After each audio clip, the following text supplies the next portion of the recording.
William will quite rightly stare down. Claims that Meghan Markle is threatening to sue. Insiders told Radar Online she's already preparing to fight back with legal action if necessary. What if I told you that everything Meghan Markle has built over the past 3 years could crumble in an instant? That the carefully constructed empire she's been polishing behind the scenes is now under direct attack from one of the most powerful institutions in the world? And what if I told you that Prince William himself may have orchestrated this entire takedown? Nobody, and I mean nobody, saw this coming.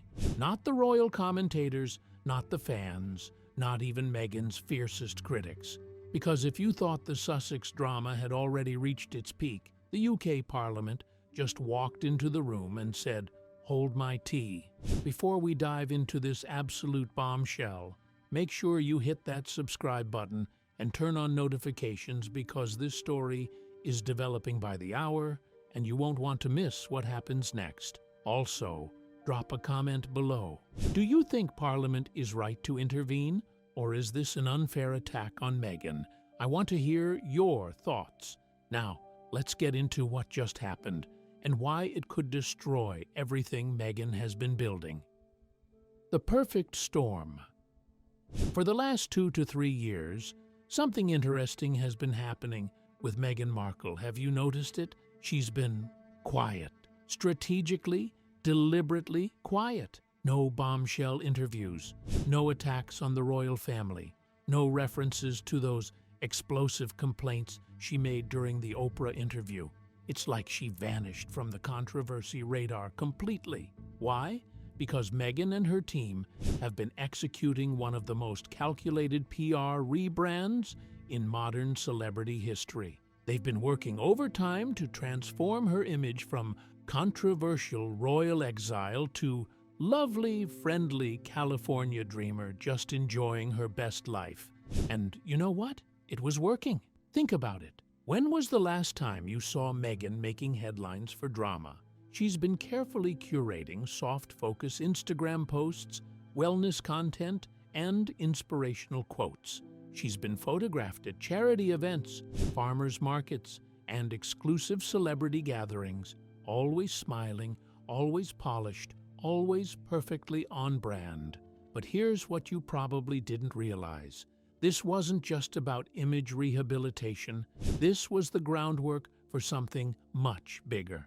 Meghan was building a business empire, a lifestyle brand, wellness products, female empowerment initiatives, content creation, all wrapped in beautiful packaging with aspirational messaging that would make even Martha Stewart take notes. She rolled it out with her signature Hollywood sparkle, professionally photographed campaigns, celebrity endorsements, soft-filtered promotional videos, and marketing language that practically hummed with ambition and possibility. It was polished, it was meticulous, it was quintessentially Meghan. And at the center of it all, her royal title. The Duchess of Sussex brand wasn't just a part of her business identity, it was her business identity. But here's where the story takes a dark, unexpected turn. Because while Meghan was building her California empire, something was brewing 5,000 miles away in Westminster. Something she never anticipated. Something that threatens to bring her entire operation crashing down. And the timing? It couldn't be worse. The Westminster Bombshell. What happened in Westminster this week wasn't a quiet suggestion. It wasn't a polite reminder. It wasn't even a stern warning. It was a full-blown constitutional bombshell. The kind of official government-issued thunderbolt that sends shockwaves straight through the glossy walls of Meghan's newly minted business empire. Here's exactly what went down. A cross-party committee at Westminster, meaning politicians from all sides of the political spectrum, quietly began reviewing the legal framework surrounding businesses run by members of the royal family.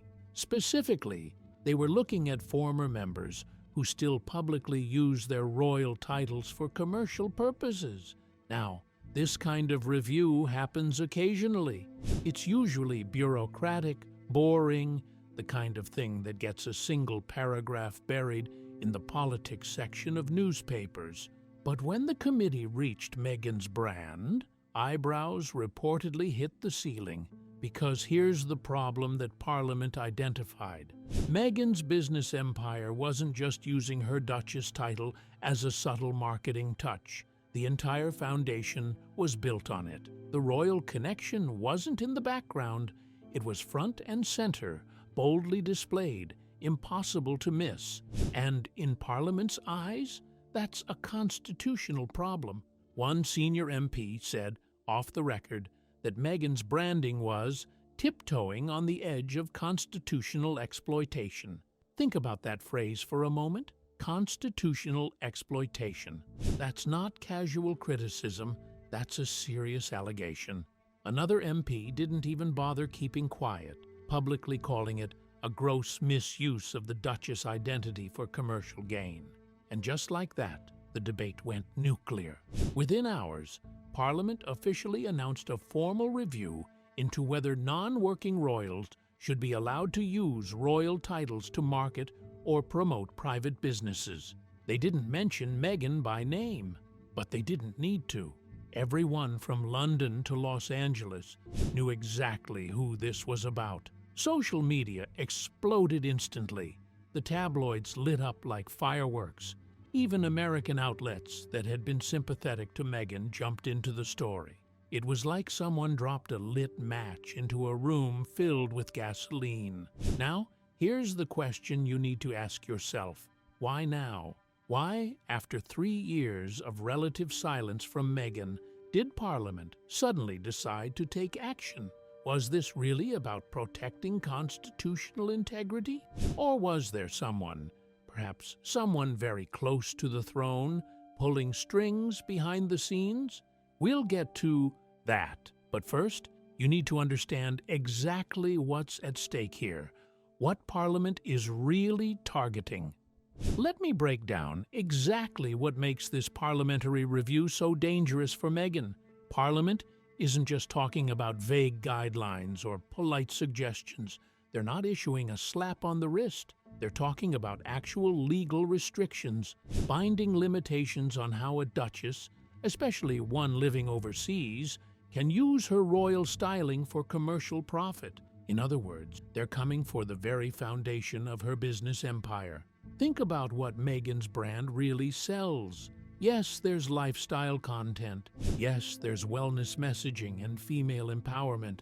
But underneath all of that, what's the real draw? What separates her from the thousands of other lifestyle influencers saturating the market? The royal connection. That's the secret ingredient. That's the magic dust that makes her brand special. She's not just another celebrity entrepreneur, she's a duchess. She's royalty. She married into the most famous monarchy in the world and lived inside palaces. Take away that royal title and what's left? Another lifestyle brand in an oversaturated market. Now, while the review is still in progress, leaks from Westminster insiders have painted the picture in stark, undeniable terms. The committee is deeply uncomfortable with how Meghan has fused royal prestige with commercial ventures. They see it as a dangerous blurring of lines, one that threatens not only the monarchy's integrity, but also the fairness of UK commercial regulations. And here's the part that should terrify Meghan. They're calling this a priority review. Translation? This isn't some back-burner political exercise that'll get forgotten in committee. They want action. They want it soon. And they want to set a precedent that will apply to all royals going forward. Meanwhile, 5,000 miles away in California, Meghan and her team were reportedly blindsided. A source close to her described the mood inside her Montecito home as intense, frustrated, and deeply offended. Meghan allegedly feels targeted, unfairly singled out. According to one insider, she feels sabotaged at the most crucial moment of her business launch. And honestly, from her perspective, can you blame her? She stepped back from royal duties. She moved to another continent. She built a business from scratch, using her own name and reputation. And now, years later, the institution she left behind is reaching across the Atlantic Ocean to potentially dismantle everything she's created. But here's where the story gets even more complicated and controversial. The William connection. We need to talk about Prince William, because multiple sources are now suggesting he may have played a significant role in triggering this parliamentary review. According to insiders, William has reportedly been in communication with senior advisors about the need to scrutinize Meghan's commercial empire. Why?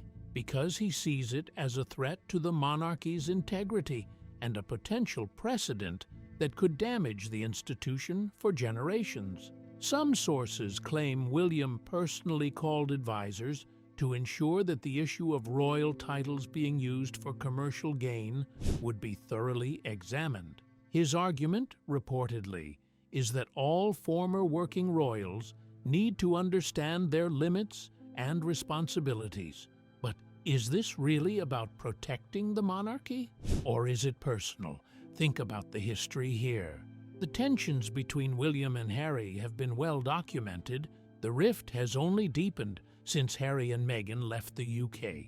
And now, just as Meghan is launching what could be her most successful venture yet, Parliament, with William's apparent blessing, steps in to potentially destroy it. Coincidence? You decide.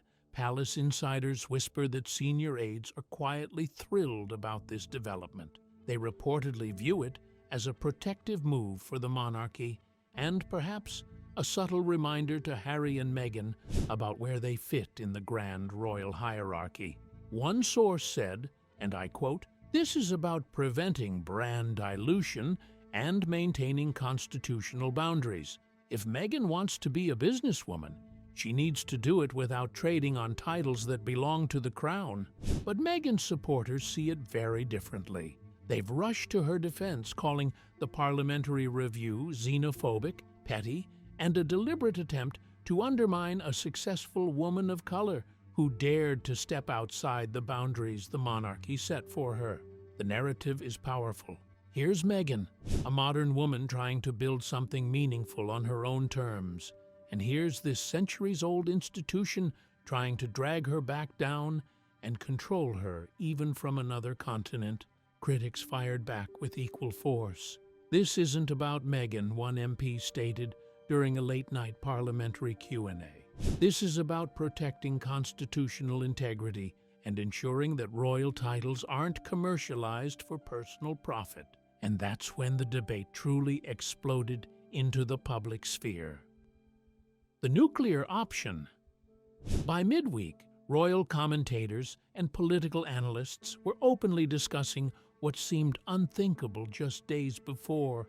Could Parliament actually strip Meghan of her Duchess title?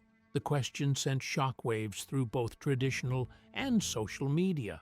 Because if the review concludes that Meghan's Duchess styling is fundamentally incompatible with her business operations, she may be asked, politely or not, to stop using it in commercial settings altogether. Let's be completely honest about what that would mean. It would be devastating. Her brand is woven entirely around the Duchess image. The royal connection isn't a subtle undertone that could be quietly removed. It's a defining feature.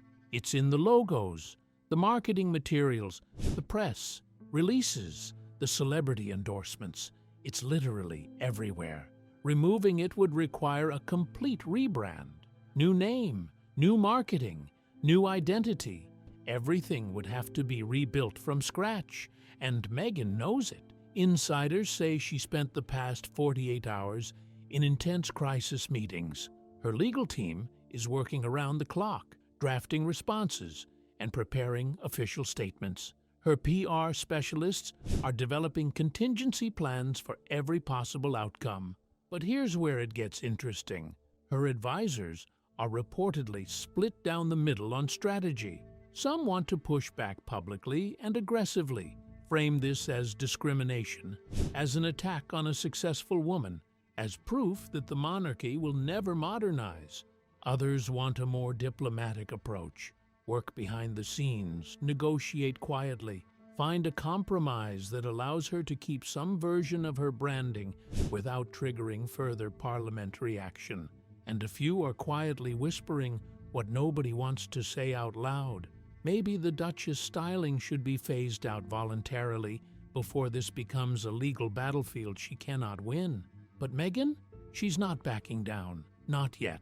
Those close to her say she's furious at the idea that a government she no longer represents, a monarchy she detached herself from years ago, still has the power to dictate how she builds her business and her future. In her mind, this is about more than a business brand. It's about autonomy, independence, the fundamental right to control her own life and identity. One source said she told her team, "We fight, we don't bow. They cannot dictate my empire. I won't let them take this away from me." Her voice, according to insiders, was sharp and controlled, but layered with something heavier, a mixture of determination, fear, and raw adrenaline. But there's a legal reality she may not be facing. The legal nightmare. Here's what Meghan's legal team is now confronting. The UK Parliament has legitimate constitutional authority over royal titles and how they're used. This isn't some vague tradition or outdated custom. It's actual law backed by centuries of precedent. Her legal team has already begun drafting a potential lawsuit arguing that Parliament has no right to interfere with a private citizen's commercial enterprise, even if that citizen once held a royal title. They're framing it as discrimination, unfair targeting, a battle between an ambitious woman and a centuries-old institution that refuses to modernize. But here's the brutal truth. Legal experts are nearly unanimous that Meghan has no easy path to victory. Former parliamentary aides, constitutional lawyers, and legal analysts all say the same thing. Parliament isn't overstepping. They're simply reinforcing established rules about how royal branding and public titles interact with commercial ventures. In other words, Meghan's high-profile lawsuit could become a PR disaster before it even reaches a courtroom. Social media has already exploded with commentary. Hashtags like Meghan vs Parliament and Duchess drama are trending worldwide. Twitter is flooded with everything from outrage to mockery to genuine concern. One viral post reads, "You can't sue Parliament for enforcing rules your title already implied. Good luck with that, Duchess."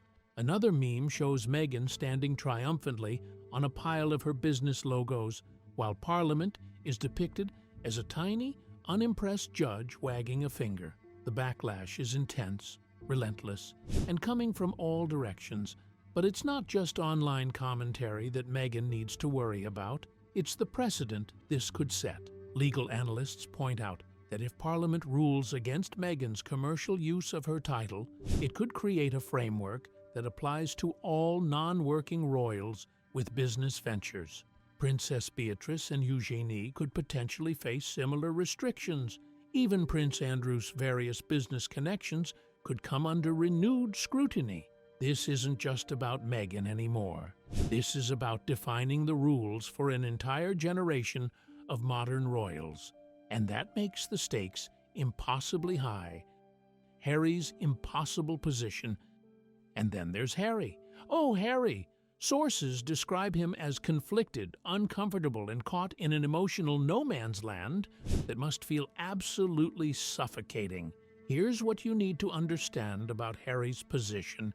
He knows these rules. He understands Parliament. He understands the Crown and the constitutional framework. Even though he no longer lives under those rules, they were carved into his upbringing, into his identity, practically into his DNA. He reportedly warned Meghan months ago that using the Duchess brand commercially would attract scrutiny. He didn't expect this level of scrutiny, but he knew it wouldn't be smooth sailing. He knew his family, and the institution wouldn't simply ignore a commercial empire built on a royal title. Now he's trapped between loyalty to his wife and loyalty to the institution he left behind, but never truly escaped. While Meghan gears up for legal and PR battle, Harry is staring down the possibility that Parliament's review could reopen old wounds about duty, identity, and that messy, painful connection that still ties him to the monarchy he walked away from. Inside their Montecito home, staffers say the tension is suffocating. Meghan reportedly paces the living room late into the night, phone in hand, obsessively reviewing news coverage, parliamentary announcements, and social media reactions. Every headline feels like a personal attack. Every tweet feels like a betrayal. And Harry? He's in the next room, visibly overwhelmed.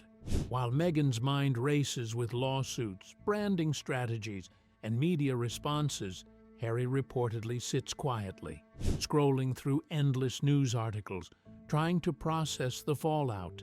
Staffers say he looks worn, down, frustrated, and deeply sad.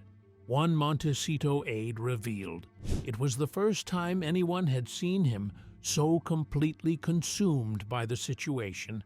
Every headline, every parliamentary statement, every attack, it's like it's hitting him all at once. He feels responsible even though he shouldn't, because this isn't just about Meghan's business. For Harry, this is personal, on a level most people can't understand. He knows the British media will frame this as proof that he and Meghan overreached. He knows the palace is likely quietly celebrating these developments. He knows this validates years of criticism about the couple's choices. And perhaps most painfully, he knows there's very little he can do to fix it. On one side, he has Meghan, fiercely determined, armed with lawyers and PR specialists, ready to fight this battle to the bitter end. On the other side, he has a monarchy he once served, a country he still loves, and a legacy he helped build through initiatives like the Invictus Games. And now those two worlds are colliding in a legal and political whirlwind he cannot control. One source said he's not angry at Meghan. He's worried for her, for their children, for their future. He wants to support her, but he also understands the institution in ways she never will. It's tearing him apart. The pressure cooker. The combination of public scrutiny, political pressure, and personal tension has created what one staffer described as a pressure cooker that's about to explode. You can feel the tension in the air, the source said. Meghan's plotting the next move. Harry's quietly trying to figure out how to calm everything down. It's like living in a storm that won't pass. Meanwhile, across the Atlantic, London is absolutely buzzing with speculation. Political commentators are analyzing every angle. Constitutional experts are being interviewed on every news channel. The question everyone's asking, could Parliament actually force Meghan to stop using her Duchess title commercially? Some pundits argue this could set a massive precedent for future royals with business ventures. Others speculate it's simply a warning shot, an attempt to remind the Sussexes that royal titles are privileges, not tools for personal profit. The palace, as expected, remains publicly silent. But insiders whisper that senior aides are quietly thrilled. They reportedly view this as a protective move for the monarchy, an effort to prevent what they call brand dilution, and perhaps a subtle reminder to Harry and Meghan about where they actually fit in the royal hierarchy. And then there's the public reaction. Opinion pieces are exploding across every major outlet. Some defend Meghan, praising her for standing up to centuries-old structures. Others paint her as reckless, overreaching, and blind to constitutional reality. Social media has become an absolute war zone. Memes, viral clips, and heated debates are everywhere. Critics are predicting that any lawsuit Meghan files would be impossible to win. One prominent legal analyst tweeted, "You cannot sue Parliament over enforcing rules about royal titles. Not a chance, Duchess. Another posted a side-by-side comparison of Meghan's business empire logo and Parliament with the caption, "David versus Goliath, but Goliath has centuries of legal precedent and an army of constitutional lawyers." The backlash is intense. The scrutiny is relentless, and the Sussex camp reportedly feels the weight of every single opinion piece, every viral tweet, every television debate. But Meghan is not backing down. The fight ahead. Sources say Meghan called her advisors into an emergency video conference, her voice sharp and controlled, but trembling with barely contained emotion. "We fight. We don't bow. They can't dictate my empire. I won't let them take this away from me." Her determination is absolute. Her resolve is unshakable. But the question remains, can she actually win this fight? Let's look at the reality. Parliament has constitutional authority. They have centuries of legal precedent. They have public support from those who believe royal titles shouldn't be commercialized. And they have time. They can drag this review out for months, even years if necessary, slowly strangling Meghan's business empire with uncertainty. Meghan has determination, a strong legal team, and a powerful narrative about standing up to institutional oppression. But does she have enough? Legal briefs are being drafted. PR strategies are being overhauled. Media appearances are being planned. Every move is being carefully calculated. But beneath all the strategy and planning, there's a deeper emotional reality playing out in Montecito. Harry's quiet sadness is growing. Staffers report that he's withdrawn, spending hours alone reflecting, pacing, scrolling through endless news coverage. The sheer magnitude of the situation seems to be crushing him. There's a heaviness to him, one aide revealed. It's not just about Meghan's fight. It's the media attention. It's the monarchy. It's public perception. It's everything colliding at once. He wants to step in and fix it, but he knows there's a limit to what he can do. He's completely overwhelmed. And that's the human side of this story that no headline can fully capture. Beyond the legal arguments and constitutional debates and parliamentary reviews, there are two people trying to navigate an impossible situation. Meghan sees this as a challenge to her autonomy, her success, her fundamental right to build a life on her own terms. Harry sees it as a collision of loyalty, love, and legacy, a painful reminder that no matter how far they move, the crown still casts a very long shadow. The children's future. But there's another layer to this story that we haven't discussed yet, one that makes this parliamentary bombshell even more consequential. What about Archie and Lilibet? According to sources, one of Meghan's greatest fears isn't just about her business empire. It's about what this means for her children's future. Both Archie and Lilibet technically hold royal titles as prince and princess, though Harry and Meghan have been selective about when and how those titles are used. But here's the terrifying question keeping Meghan up at night. If Parliament can restrict how she uses her Duchess title, what does that mean for her children's titles? Could this review eventually extend to them? Some constitutional experts suggest that's exactly where this could be heading. If Parliament establishes that non-working royals cannot commercialize their titles, it sets a precedent that could affect the Sussex children for their entire lives. Imagine Archie at 25 wanting to launch his own business. Imagine Lilibet at 30 trying to build a brand or write a book. Would they be prohibited from using their royal titles? Would they be forced to choose between their heritage and their independence? This isn't just about Meghan's current business. This is about the legacy she's trying to build for her children, and that makes the stakes infinitely higher than most people realize. Sources close to the couple say this aspect of the crisis has been particularly devastating for both Harry and Meghan. They left the royal family partly to give their children a different kind of life, one with more freedom, more privacy, more choices. Now, ironically, that very decision may result in their children having fewer options, not more. One insider revealed, Meghan keeps asking, what kind of precedent are we setting?